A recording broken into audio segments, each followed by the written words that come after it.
In December 2019, China notified the World Health Organization of several cases of human respiratory illness, a disease later named COVID-19. The virus causing this disease is known as severe acute respiratory syndrome coronavirus 2. The disease spreads through small droplets that are expelled from the nose or mouth when a person with COVID-19 coughs or exhales. Therefore, standing close to someone who is infected can put you at risk. These droplets can land on your hand and be transmitted through something as simple as a handshake if afterwards you touch your eyes, nose, or mouth, the so-called T-zone. The virus is known to survive on different types of surfaces, so touching these contaminated surfaces and then touching your T-zone brings a high risk of infection. What we know. COVID-19 is an infectious disease caused by a new coronavirus introduced to humans for the first time. It is spread from person to person, mainly through the droplets produced when an infected person speaks, coughs, or sneezes. These droplets can land in the mouths or noses of people who are nearby. These droplets are too heavy to travel far in the air. They only travel approximately 1 meter and quickly settle on surfaces. This is the reason person-to-person spread is happening mainly between close contacts. The exact time that the virus can survive on surfaces is not yet known.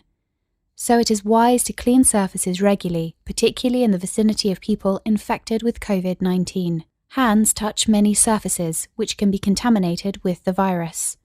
You should therefore avoid touching your eyes, nose, or mouth, since contaminated hands can transfer the virus from the surface to yourself. When coughing or sneezing, cover your mouth and nose with the bend of your elbow or use a disposable tissue. If a tissue is used, discard it immediately into a closed bin. The most effective way to prevent the spread of the new coronavirus is to clean your hands frequently with an alcohol-based hand rub or soap and water. This will eliminate the virus if it is on your hands. Stay healthy and prevent the spread of COVID-19. Jai Hind, dear children. Welcome to today's science class. Today we are continuing with the chapter Reproduction in Plants.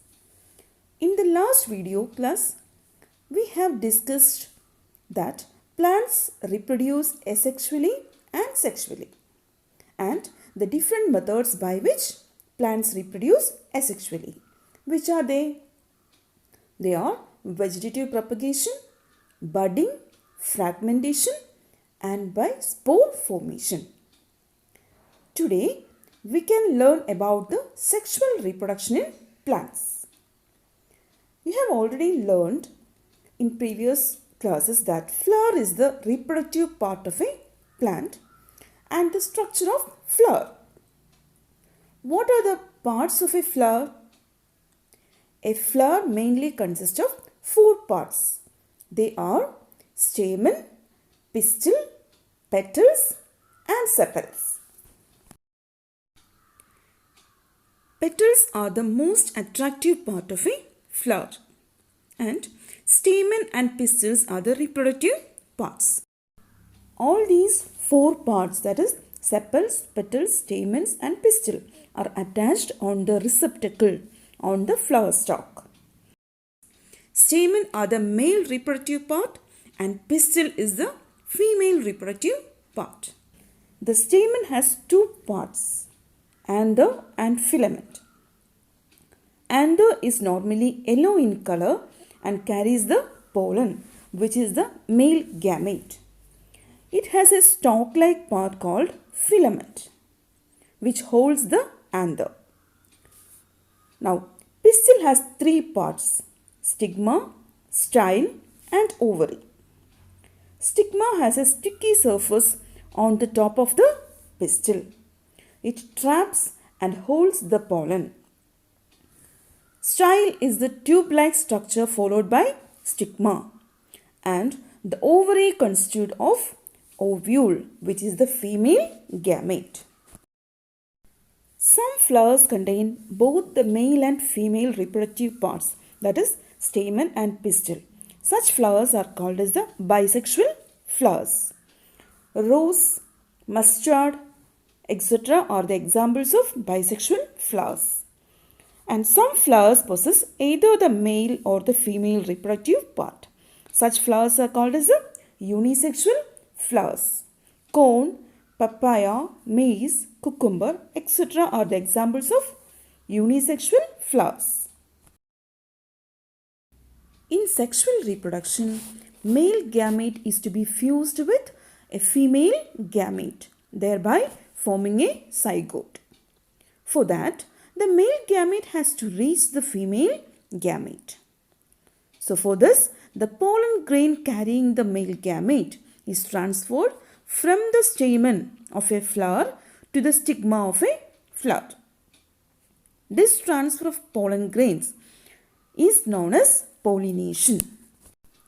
There are two types of pollination: self-pollination and cross-pollination. If the pollen grains of a flower lands on the stigma of the same flower or another flower in the same plant, then it is called as the self-pollination. But if the pollen grains land on the stigma of the another flower of the another plant of same species, then it is called as the cross-pollination. The pollen grains are lightweight and can be carried by the wind or water. You might have seen the insects and small birds sitting on the flowers, no? For collecting the nectar. So these insects visit the flowers and carry away the pollen grains on their bodies and land on the stigma of the another flower. So pollination takes place by that way, and these are called as the pollinating agent. Once a pollen grain reaches the stigma of a suitable flower, a tube grows from the pollen grain. This tube travels through the style and reaches the ovary.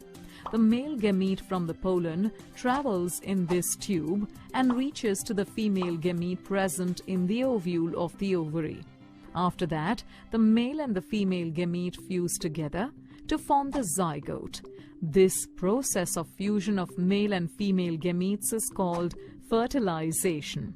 The zygote formed after the fertilization then divides several times to form an embryo inside the ovule. The ovule develops a tough coat and changes to a seed. The ovary, on the other hand, ripens and forms a fruit around the seed. At this time, the other parts of the flower, like the sepals and petals, fall off. So, a seed present inside a fruit contains an embryo, which is actually a baby plant. Each time a seed is planted in soil and provided appropriate conditions, it grows into a seedling. Seed dispersal. We know that plants cannot move from one place to another, no? Have you ever thought how some kinds of plants are grown in different places? This happens because seeds are dispersed to different places. Some seeds are blown off by the wind to faraway places. For example, winged seeds such as drumstick seeds, maple seeds, lightweight grass seeds, and hairy seeds get blown off by the wind to faraway places and develop into plants. Some seeds are carried away by the water. These seeds or fruits have the floating ability in the form of spongy or fibers on the outer coating. For example, coconut. Some seeds get dispersed by the birds. Birds collect fruits from one plant and they carry away to faraway places. See children, sometimes after a walk through a field, you may have found seeds sticking on your clothes, no?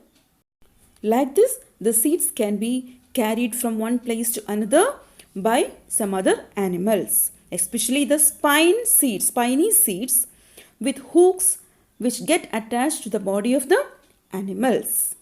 For example, the seeds of xanthium and urina. They have spines on the seed coat. Some seeds are dispersed when the seeds burst with a sudden jerk. For example, seeds of castor, balsam, etc. Seed dispersal is very important because if the seeds grow into a seedling and grow together, there would be severe competition for sunlight, water, minerals and space, and the seeds would not grow into a healthy plant. And seed dispersal also enables the plant to invade new habitats and for wider distribution. So children, that is all about this chapter. I hope you all understood the contents that we have discussed today. Let us recall the topics. We have discussed the sexual reproduction in plants, the different parts of the plants, male reproductive structures, female reproductive structures, pollination, two types of pollination, self-pollination and cross-pollination, and the fertilization and the development of a seed from a flower and seed dispersal. Okay, now read the textbook thoroughly and prepare the notes. Thank you.